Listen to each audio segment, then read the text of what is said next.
This is a video on chapter 5.1, the meaning of linear equations in two variables.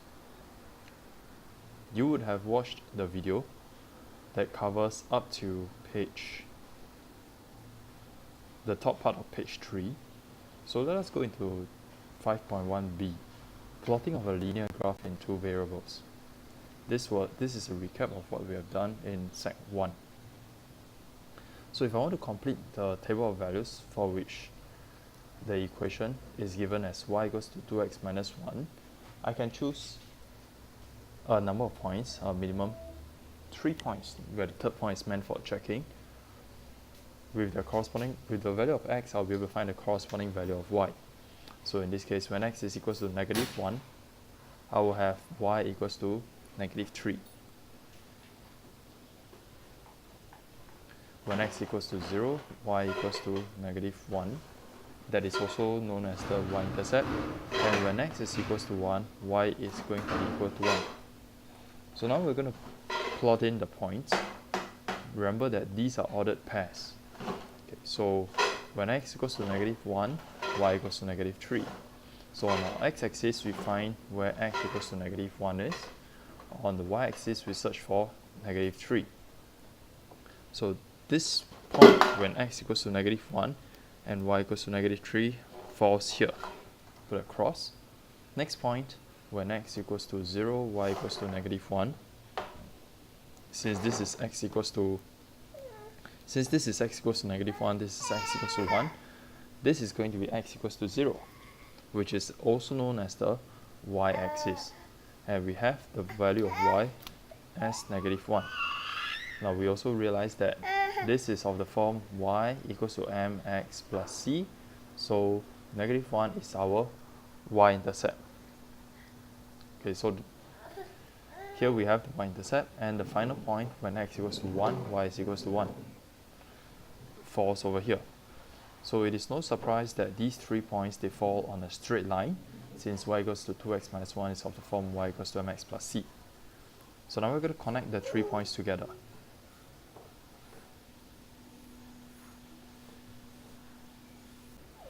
And this is our graph of y equals to 2x minus 1. And we just write down the equation by the side of the graph.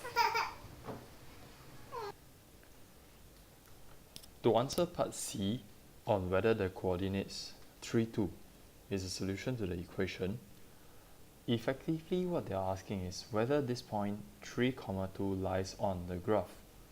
Now our x-axis shows us up to about 1.8 only. So if you want to answer this question using a graph, we will need to extend the x-axis, and we need to find the point of 3. Over here, the x-coordinate being 3. We find 3, and we want to find the corresponding y value. In this case, if the graph is extended,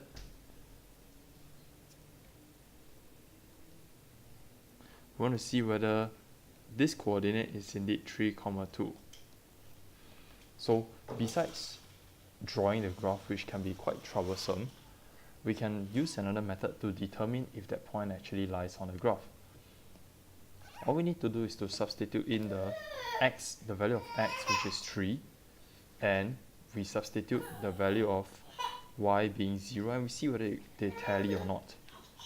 So to answer part C, we say that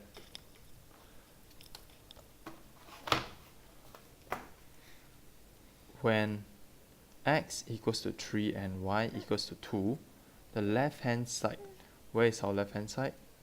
This is the left hand side of the equation, and this is the right hand side. Okay, so the left hand side gives us y, which is simply 2. Now let's take a look at the right hand side, which is 2 times of x minus 1. That gives us 5. So we say that since left hand side not equals to the right hand side, then 3, 2 is not a solution. So what this tells us is that when x, the fact is that when x equals to 3, y should be equals to 5. So if we try to plot it out, when x equals to 3, this coordinate over here would have been 5. Over here, this will be 5. So now for part D, part 1,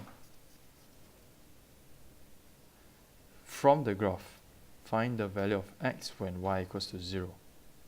Okay. So we first need to locate where y equals to 0 is. Remove all this unnecessary information. Y equals to 0 is actually our x-axis. So how do we see that? We can use this, some other horizontal graphs to help us. This is the graph of y equals to 1. Everywhere on this graph, we've got y equals to 1.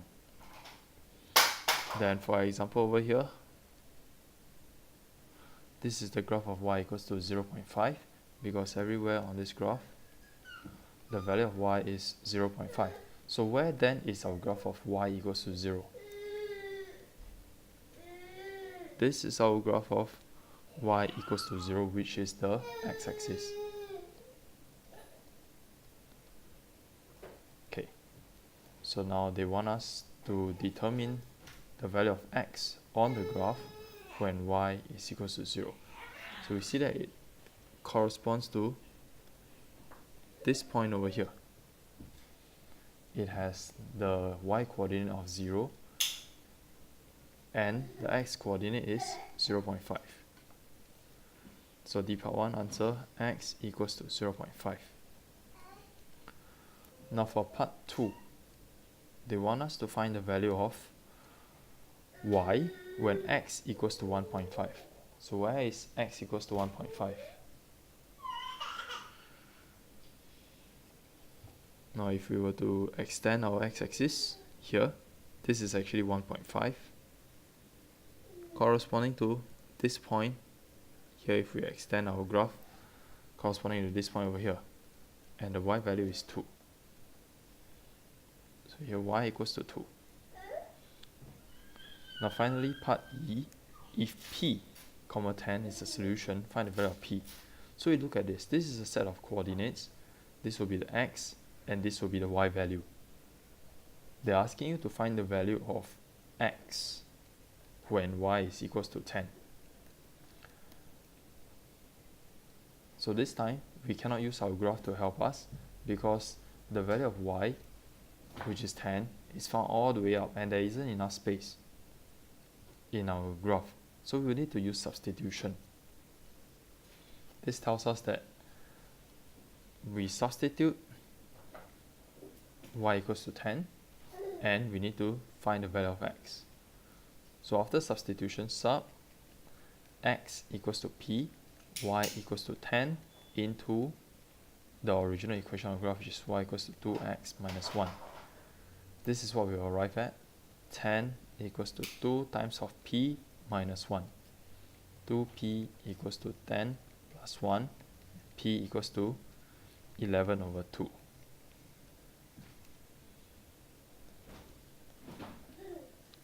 I use the remaining time for the lesson to do example 2.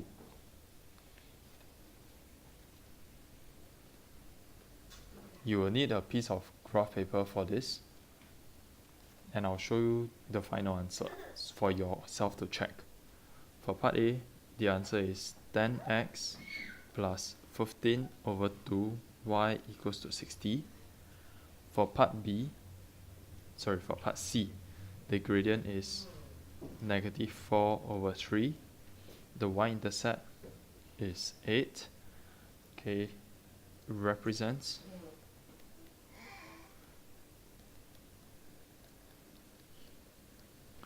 number of pairs that contain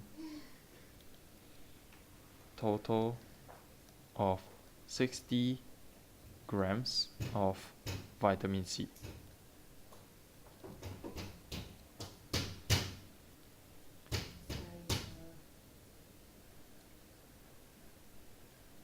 Okay, sorry, this is not a gradient, this is the y-intercept. Okay, gradient is -4/3. And then finally for part E, if he eats 3 apples, find the number of pears he has to eat. He has to eat 4.